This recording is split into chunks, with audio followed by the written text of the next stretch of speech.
So let's talk about what are histamines and how it can wreak havoc on your body.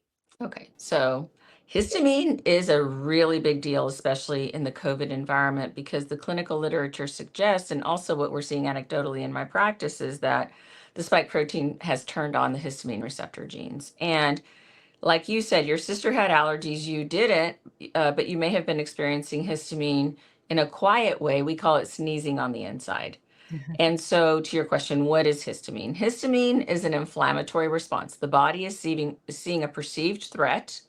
And so it will create mast cells. Those are the cells that hold histamine. And then, poof, it will release histamine as an inflammatory response to a perceived threat. So, for example, when you get stung by a bee, it's going to, and that leaves its little stinger, you're going to have a histamine response. So then that stinger can be pushed out of the way. The problem is that histamine has become systemic and chronic, especially I'm seeing over the last year when I call it the different flavors of COVID. It seemed like this last generation of the variants seemed to be really histaminergic.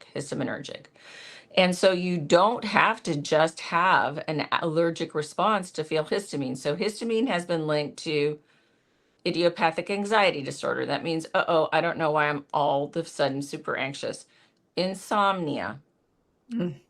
lymphatic stagnation, heart palpitations, increase in estrogen because histamine and estrogen play together, increase in serotonin, which again, back to that anxiety. It can relate in the fact that you can't see as well because histamine increases epinephrine and epinephrine dilates your pupils. So all of a sudden your vision is different. It can support hair loss because when we have histamine, the hair follicle opens up and it's sort of like a tree root that's just undergone a huge storm and it doesn't have that foundational stability.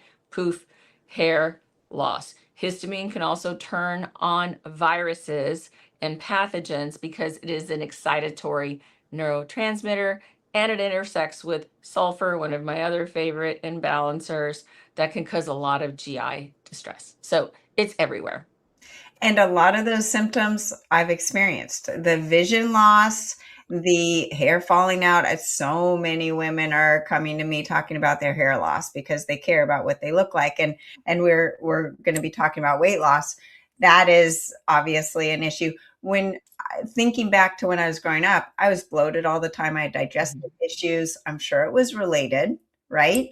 Absolutely. And when I saw you a couple weeks ago, you mentioned California and the olive trees and the pollen. We just had the worst couple days of wind, and I was so clogged up and stuffy and just inflammation. I didn't have a cough. I didn't have a sore throat. It was just like, okay, what is going on and what is